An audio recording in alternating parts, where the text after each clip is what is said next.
Tuhan bersamamu dan bersama rohmu. Inilah Injil Yesus Kristus menurut Santo Lukas. Dimuliakanlah Tuhan.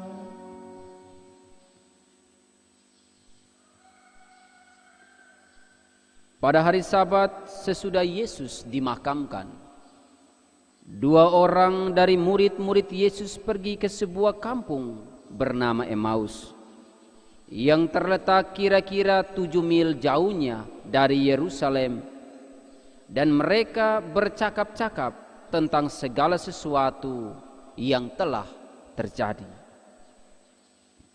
Ketika mereka sedang bercakap-cakap dan bertukar pikiran, datanglah Yesus sendiri mendekati mereka, lalu berjalan bersama-sama dengan mereka.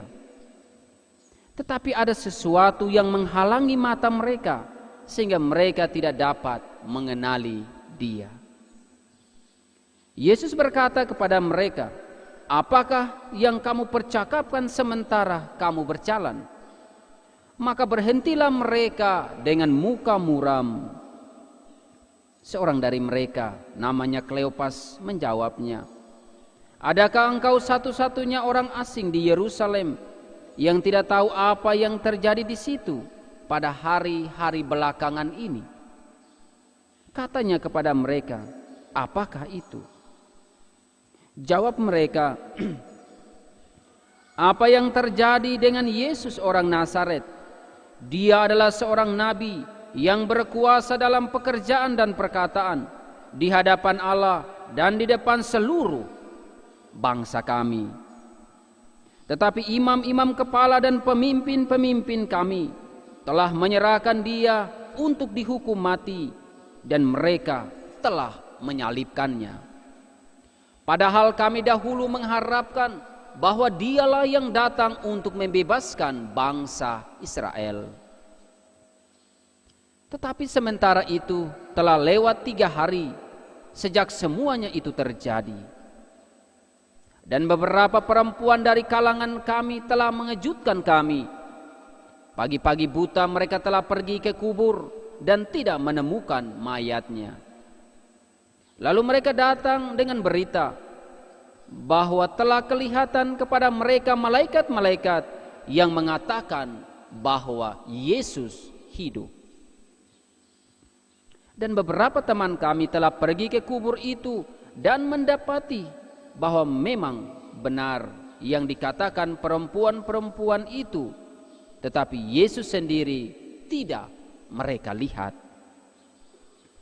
Lalu Ia berkata kepada mereka, "Hai kamu orang bodoh, betapa lambannya hatimu sehingga kamu tidak percaya akan segala sesuatu yang telah dikatakan para nabi.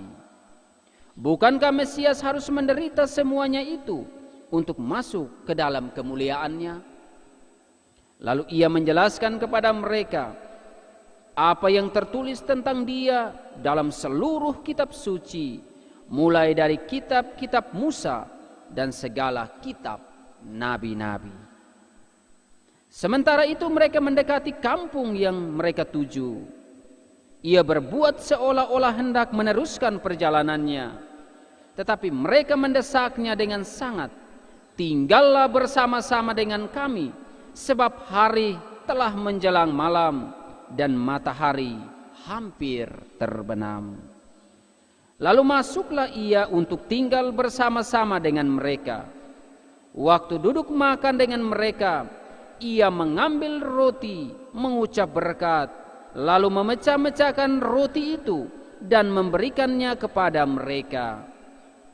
Ketika itu terbukalah mata mereka dan mereka pun mengenali Dia. Tetapi Yesus lenyap dari tengah-tengah mereka. Kata mereka seorang kepada yang lain, "Bukankah hati kita berkobar-kobar ketika Ia berbicara dengan kita di tengah jalan, dan ketika Ia menerangkan kitab suci kepada kita?" Lalu bangunlah mereka dan langsung kembali ke Yerusalem. Di situ mereka mendapati ke-11 murid, Mereka sedang berkumpul bersama teman-teman mereka. Kata mereka kepada kedua murid itu, sungguh Tuhan telah bangkit dan telah menampakkan diri kepada Simon. Lalu kedua murid itu pun menceritakan apa yang terjadi di tengah jalan dan bagaimana mereka mengenali Yesus pada waktu ia memecah-mecahkan roti. Demikianlah Injil Tuhan. Terpujilah Kristus.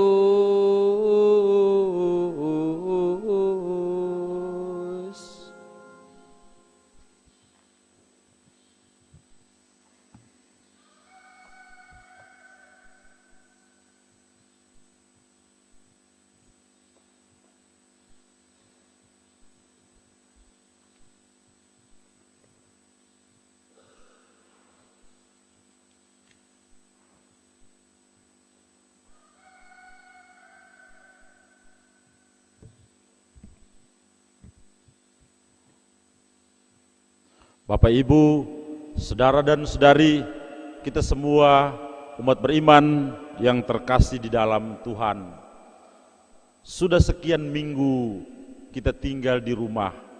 Setiap minggu duduk bersama anggota keluarga di depan altar kecil rumah kita, menyampaikan doa-doa, intensi, niat, kerinduan, dan harapan-harapan kita.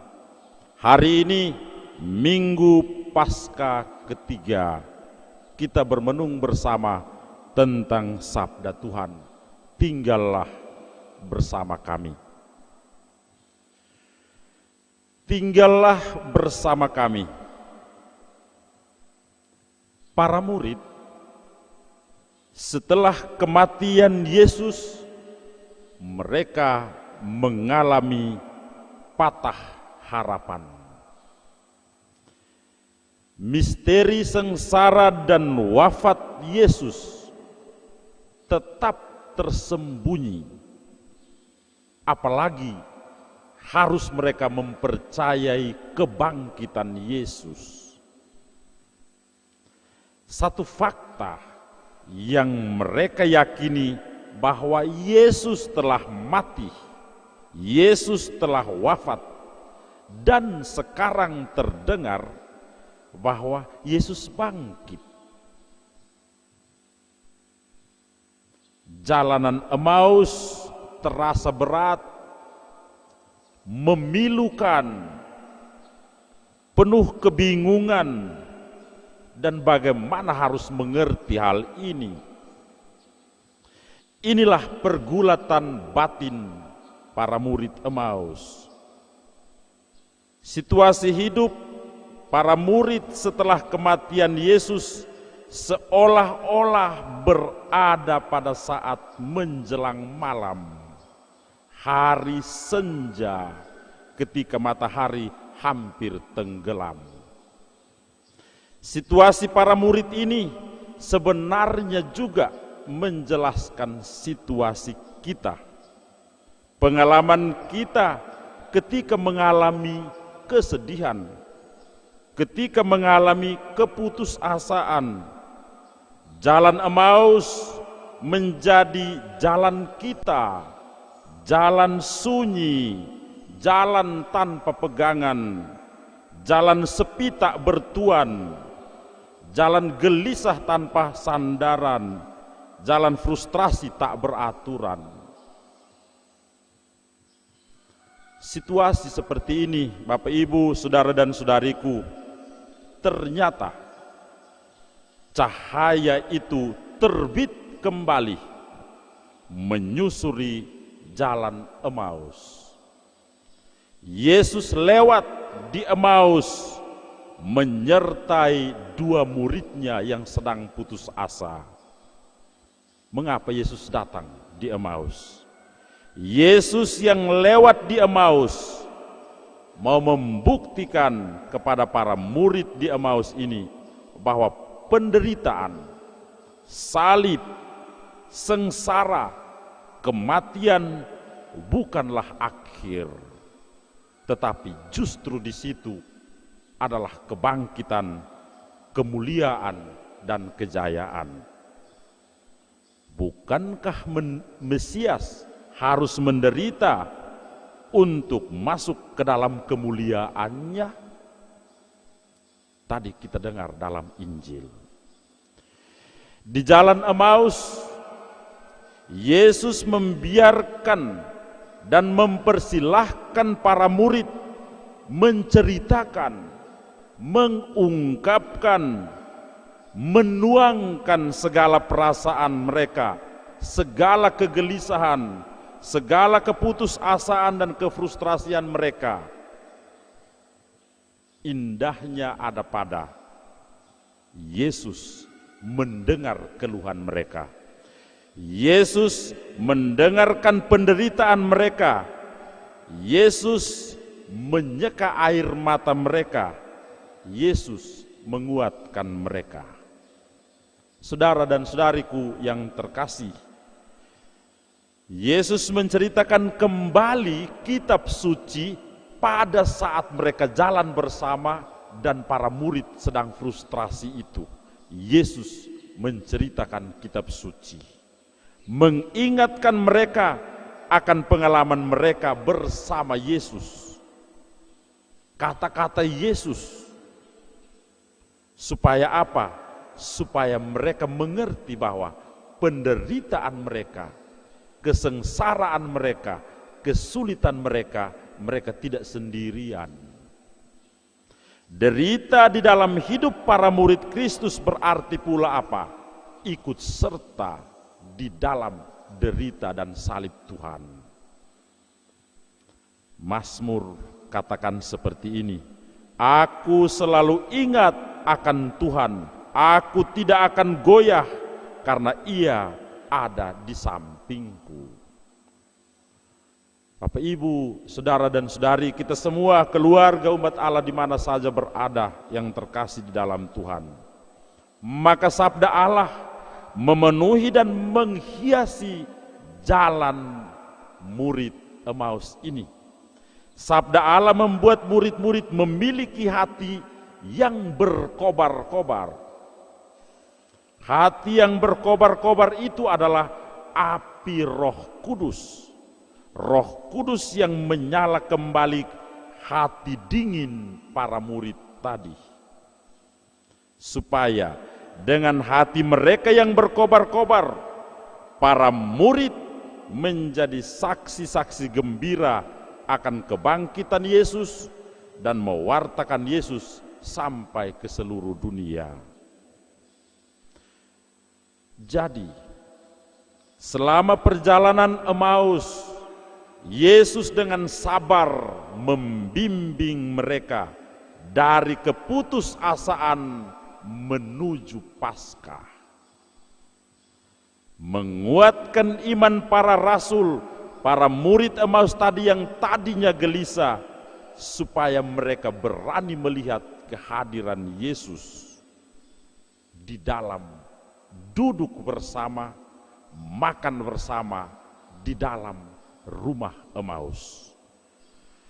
Jalan Emmaus yang tadinya kelihatan pahit akhirnya ditinggalkan dan mata mereka akhirnya terbuka untuk melihat Paskah Tuhan hadir bersama mereka.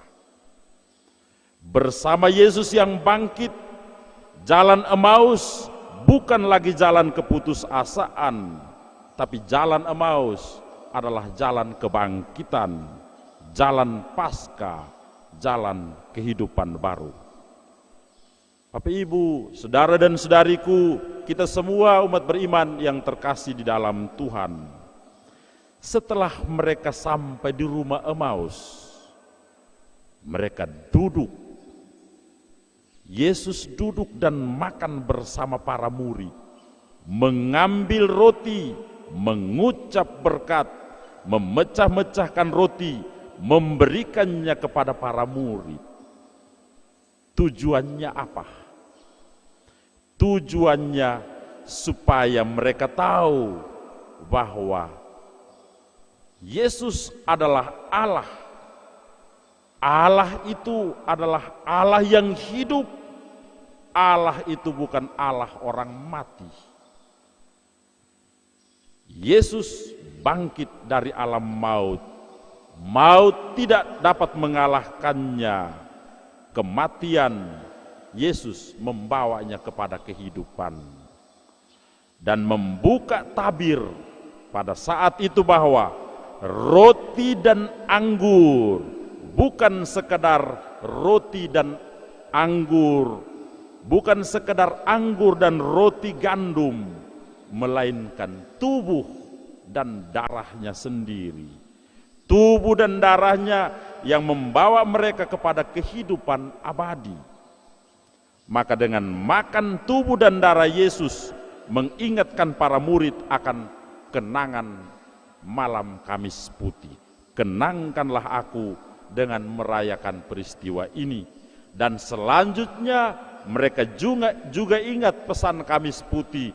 Hendaklah kamu saling mengasihi sebagaimana aku telah mengasihi kamu. Pesan cinta kasih. Paskah di rumah Emmaus menjelaskan kepada kita bahwa pelayanan kepada sesama adalah hal yang kekal. Hal yang berlaku selamanya, tanda para murid Kristus setiap zaman. Kita ingat sekarang kita sedang ada dalam situasi tak menentu dengan kehadiran virus corona. Di mana-mana ada peduli kasih. Orang mulai membagi masker dan segala sesuatu. Inilah tanda pelayanan di saat kita sedang mengalami kesulitan. Akhirnya kita bisa mengerti bahwa rahmat Paskah senantiasa hidup di dalam para pengikut Kristus, di dalam pengalaman hidup para pengikut Kristus, meskipun berada dalam situasi sulit. Bapak Ibu, saudara dan saudariku yang terkasih, tentu meja di Emmaus di mana para murid berkumpul adalah altar Ekaristi. Sama seperti mama dan bapak bersama anggota keluarga pagi ini duduk di depan altar rumah, altar kecil rumah kita. Ini adalah altar Ekaristi. Ekaristi selalu mengingatkan, menjadi sebuah pengalaman Emmaus. Ketika kita menerima Yesus dalam Ekaristi, hati kita dipenuhi dengan kasih kepadanya, karena hatinya adalah Paskah kasih bagi kita. Mama, bapak, saudara dan saudari duduk di depan altar. Kita sedang merayakan Paskah penuh kerinduan. Bukankah hati kita berkobar-kobar? Hati kita membara di dalam diri kita ketika Dia berbicara kepada kita dan membuka kitab suci bagi kita? Injil tadi kita dengar sama-sama. Kehadiran Kristus yang mereka rasakan di jalan Emmaus adalah kehadiran yang sama di dalam Ekaristi. Yesus datang menyertai, masuk ke dalam hati kita. Kita menerima Dia karena Dialah Immanuel. Bapak Ibu, saudara dan saudariku, pada saat Yesus setuju untuk tinggal bersama para murid, Yesus duduk dan membagi-bagikan roti. Dan pada saat itu mata mereka terbuka dan Yesus menghilang. Menghilang bukan berarti Yesus pergi. Menghilang berarti sejak saat itu Yesus sang guru tinggal bersama mereka, tersembunyi di dalam kebersamaan mereka, tetapi selalu hadir menemani. Paskah adalah kebangkitan. Paskah berarti Tuhan lewat, Tuhan hadir, Tuhan selalu berjalan bersama kita di dalam pengalaman hidup kita. Paskah telah mengusir keraguan, mengusir ketakutan dan kesendirian, karena Paskah adalah fakta bahwa Tuhan ada. Tuhan tinggal, Tuhan datang di rumah kita. Paskah di rumah Emmaus menunjukkan bahwa hati kita di dalam rumah diterangi dan dikobarkan kembali dengan kehadiran Yesus. Yesus tinggal di dalam rumah kita. Maka untuk kita Bapak Ibu Saudara dan Saudari, mari kita berjalan bersama Yesus. Berjalan bersama Yesus membuat jalan kita yang sempit karena keraguan, kesesakan, akhirnya berubah menjadi jalan raya persahabatan, jalan raya penuh percakapan mesra, jalan iman dan harapan, karena Yesus sendiri berjalan bersama kita. Di Emmaus, meja sudah disediakan, roti sudah dipanaskan, anggur sudah dihidangkan. Sebagaimana kondisi rumah-rumah kita, kita menyiapkannya untuk Tuhan hadir. Sehingga di hadapan Yesus terdapat sukacita berlimpah. Di dalam Yesus, kebahagiaan selama-lamanya tetap terukir. Yesus yang lewat, Yesus yang hadir, dan pada saat itu kita berseru dengan suara nyaring, tinggallah bersama kami. Ini adalah mada Paskah kita semua di dalam rumah kita masing-masing. Tinggallah bersama kami Tuhan. Tinggallah bersama kami karena kami sedang mengalami situasi-situasi sulit. Tinggallah bersama kami karena kami juga mengalami pengalaman gelap di dalam rumah. Matahari cahaya yang menyinari kami di dalam rumah hampir tenggelam. Tinggallah bersama kami. Bagaimana kami akan menemukanmu pada saat-saat gelap seperti ini, pada saat-saat sulit seperti ini, jika engkau tidak membuka jalan hidup kami di dalam keluarga. Tinggallah bersama kami, supaya kami dapat melihat hari-hari indah hidup kami ke depan di esok hari. Tinggallah bersama kami, agar angin malam tidak memadamkan api hidup yang membimbing kami kepada kesesatan, tetapi angin malam membawa kami untuk melihat cerianya hari esok. Tinggallah bersama kami di rumah kami, karena di dalam rumah kami, meja makan kami sudah kami siapkan, altar kecil di dalam rumah kami sudah kami siapkan. Berkati rumah kami ini, karena rumah kami adalah gereja kecil. Tinggallah bersama kami, karena di dalam Engkau kami menemukan kekuatan. Kita sama-sama berdoa, Tuhan menyertai kita. Amin.